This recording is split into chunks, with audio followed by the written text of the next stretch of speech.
Because the labor market is so hard, the moment that we're in right now in 2021, nobody should start a franchise. Not true, not true at all.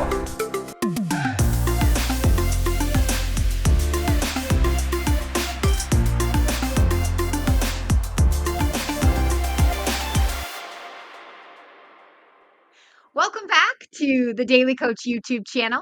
Today, my special guest is Michael Wagner. He is the president of Pool Scouts, a great franchise that I have helped people get into. Michael, welcome to the conversation today on Kim Daily TV. Thank you, Kim. Very excited to be here. I am happy to have you here today. And so, Michael, we're going to have this conversation today about how, because the labor market is so hard, nobody should start a franchise. People should not be following their dreams because it's just too hard to find good employees. Not true, not true at all. Okay, guys, this is a really important conversation that I've invited the president of a service organization to join me in because I'm hearing it from so many candidates. Michael and I recently lost a candidate because of the fear of not being able to find good employees. And that's why I invited him into Kim Daily TV to have this conversation with me. So, yeah, is it hard to find good people right now? The moment that we're in right now in 2021? Yeah, I think every service organization, restaurant out there is struggling to find good people. But is it impossible? No, not at all. It's definitely not impossible. Business must go on, and people want to work. The right people want to work, definitely, and they want to be part of something special. Just like people considering a change to move into something different, whether it's another job or franchising or whatever it might be, they're looking for a change. And a lot of people out there are looking for that same change, and they want to follow people that are passionate and excited about what they're doing. So you can go out there as an entrepreneur and you can figure out your business problems all on your own, right? Certainly, if you've been on Kim Daily TV before, you've heard me talk about some of the differences between entrepreneurship and franchising. Or you can say yes to a franchise and enter into this business collaboratively, where you get to work for yourself, but not by yourself, where you're partnered with people who are there to support you through the challenging times.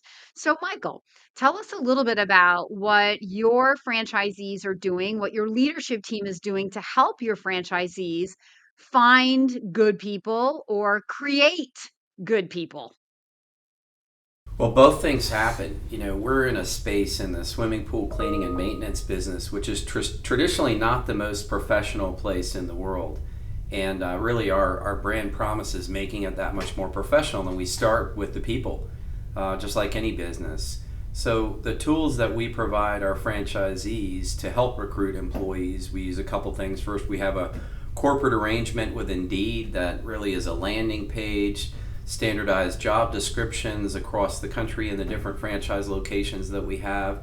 We have another tool we offer called Career Plug, which affords the franchisees the ability to track all the resumes coming in, automatically do background checks, and really take a systematic approach towards recruiting constantly. I think that's one of the key messages, Kim, in most businesses today is that folks have to be recruiting all the time. They've got to be looking for good people, knowing that transitions are going to happen and attrition within workforces is going to happen. So keeping an eye open is key. We have some incredible franchisees that are super creative, and just like any business, the ones who are not afraid and who put themselves out there are the most successful at recruiting, finding, and retaining great people in their organizations, and they do some incredible things. Many of our franchisees have gotten technicians, which are what we do to go out and clean and maintain pools, from customers and communicating directly with their customer base that they're looking for people. And so that's been one source that they've been able to get. Referrals within their company are certainly a great way to build a culture as well with people that know each other. Those ultimate connections at the local level are super powerful. And then there's old school stuff. One of our franchisees in Raleigh has put up yard signs, that's what we call them, but they're literally signs all around where her office is that state she's hiring.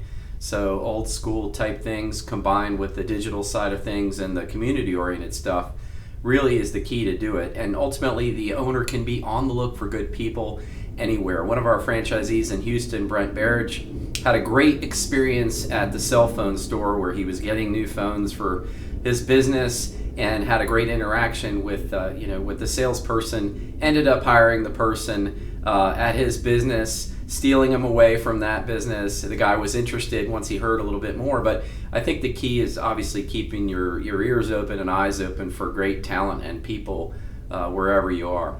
Yeah, Michael, you bring up a good point. So there were so many things I could have said along the way. Let's see if I can remember them all. But you brought up a good point when you're like, it's like recruiting good employees is sort of a mindset. So as the daily coach, in other videos, you've heard me talk about like every business has a thing, right? Like in my business, the thing is prospecting, right? I'm only going to be as good as the candidates that I have to work with. In this business, it could be that you're only going to be as good as the employees that you find. So that's the thing. And so to the extent that a business owner makes the thing their thing and sort of champions the cause will be the extent to which that thing is no longer a thing. Right? So candidates want to say, oh, it's so hard to find employees. And I see them like walking away from their dreams to own a business because of that. And I'm like, really? And maybe those people should walk away anyway. I don't mean that judgmentally or meanly, but maybe because if you don't see the opportunity and you only you kind of trip over the obstacle, maybe then you just don't have like the heart to like get in there and be a competitor as a business owner. Is that like what that's saying, Michael? I don't know.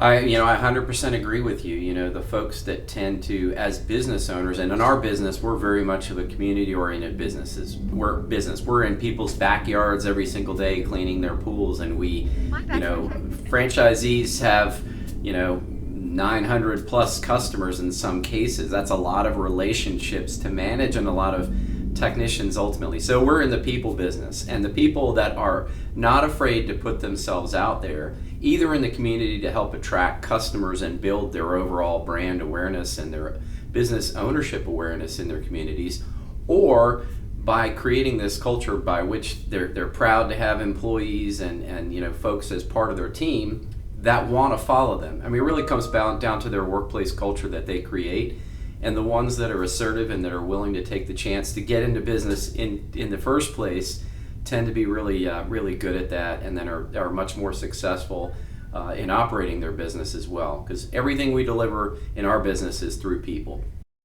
And so, Michael, at the franchisor level, all right, so what we're basically saying is that we need great leaders. So, do leaders just show up and raise their hand to become Pool Scout franchise owners? Or do you, at the franchisor level, take it upon yourself to help the franchisee develop into a good leader? I think that there is definitely a ton of support that we offer, and our support is very phased depending on where they are in their business. When they're first starting out their Pool Scouts franchise, often they might be sitting in a Starbucks because they're operating the business from their home, and they've driven their vehicle out there and they're meeting with their first potential or second potential technician. And so really that buy-in from that first technician or employee, as it might be, is to that person, is to that connection, because the conversation might be, I just started this franchise and I'm going to build it up and I'm going to have a lot of customers, and the candidate might say, well, how many customers do you have? And well, the answer might be 0, it might be 10, it might be 100, whatever it might be, but really then the confidence for the employment and the relationship comes because of the franchisee and how they present themselves and how confident they are. So I think franchisees come to the table with varied skill sets, and our job as a franchisor is to recognize those skill sets, train to the weaknesses so that they become competencies that they've got, and then continually coach as their business evolves, because the phases are so different in the beginning than they are when you've got 11 vehicles out doing 300 services a week and multiple technicians. That's a different conversation about strategy and driving more margin and efficiency and marketing spend and ROI and all those things than it is, I've got to get out there right now and capture this first customer, capture this 10th customer, service them.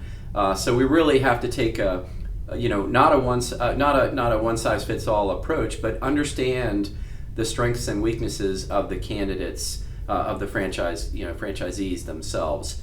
And we've got folks that are fabulous in some areas and are challenged in other areas. And the other thing we try and encourage them to do, like any business, is if you're really not good at something and you're hiring somebody, try and find somebody that complements your weaknesses ultimately. So, guys and gals listening to this, I mean, are you hearing like the level of support, the multi levels of support? Because a baby franchisee needs one level of support. A more advanced franchisee with history and clients and multiple truck operation needs a different level of support. It all kind of trickles back to this idea when you're ready to say yes to your dream to own a business, there's always going to be a thing. Right now in 2021, for a lot of business, the thing is finding help, right? I have another video that I made about how about instead of trying to quote, find good help, we learn how to create, right? Be the leader that can attract the personality that you can coach and then create that good employee. And, I challenged people in that video, like, how many of you people listening to this video were a great employee for your first job? Right? Like, how many people had to breathe life into us to get us where we are? And so, as you take on the role of becoming a business owner, you're stepping into that role potentially of being that boss who gets the opportunity to help a younger generation become good employees. So, there's that part to this conversation. And then there's the part that, there's never going to be a perfect time to say yes to your business. There's always going to be a thing.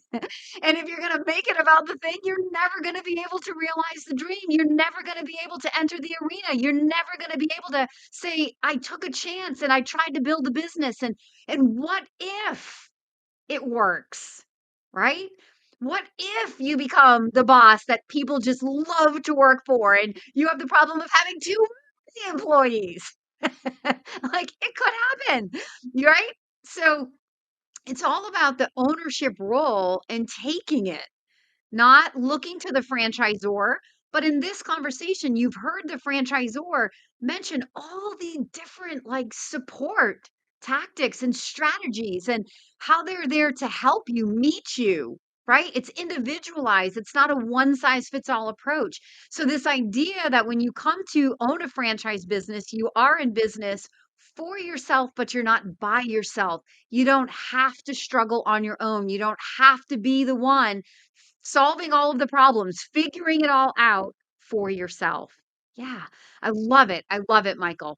So, in wrapping this up, are there any or do you have any like quick little stories about somebody who was struggling to find good employees who, found them, or someone who's really been able to just grow their business despite the struggle of finding good employees that you want to share with the listeners today? Yeah, one of my favorite stories, and it always comes down to individual, stories and people within franchising. But one of our franchisees is in Hilton Head, Savannah/Charleston. Those are the two markets that he has open. His name is Ray Marinaccio. Ray was a former prosecutor in New York City, lived in Westchester, New York, and moved down to Hilton Head because his daughter and son went to Clemson. And he had never run a business before. Very smart gentleman, obviously, and tons of charisma on Tough top of that. personality, like, is he intimidating? You know what? Surprisingly, not at all. He's got a gift with people. And the first technician that he hired is a guy named Frank Duda, who he's really built his business around. And so he was able to, sell the vision and instill the trust in Frank to want to come work with him. And they've built up a great business together. But honestly, Ray had never run a business before. He had never really sold anything before. He's, had never run a P&L before and, done those kinds of things. But very strong people skills and really has, been able to learn so much else and really be a model for our franchise system as well. So It's just one of those areas where you assess where people's skills are, and if they have the people skills, you can teach a lot of the other stuff, to figure out how people can manage and run a business. Some people don't like bookkeeping, and there are lots of alternatives to franchisees doing their own bookkeeping, and some people get scared away from marketing or from sales or whatever it might be. But I think the most successful folks have an open mind to learning, and they realize that in the case of franchising, more often than not, there's a script, there's a guide, there's a checklist, there's a standard operating procedure, which is what you buy into when you get into a franchise system, that if you can follow that, and of course make it your own by being your own person, then you can be successful. And I think we've had a lot of examples of people being able to do that. Yeah, that's So, awesome. fear is always what holds people back. The self-doubt can always creep in any stage of your life, in any decision-making process that you've got. But I think it's an exciting thing to be a part of. And then you just look at the external environment for businesses, and ours in particular. Pool construction growth is at 24% in 2020, and at least that this year. So, tons of tailwinds behind what we do that make it a good space to be in. Puppies and pools, two big businesses that boomed in 2020. It's true. It's true.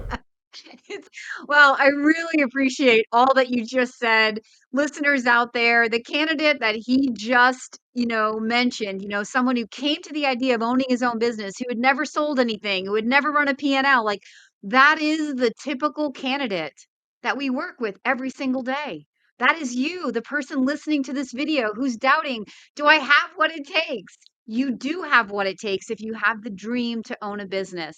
There's never going to be a perfect labor market. There's never going to be a perfect time. There's never going to be the perfect business because nothing is perfect.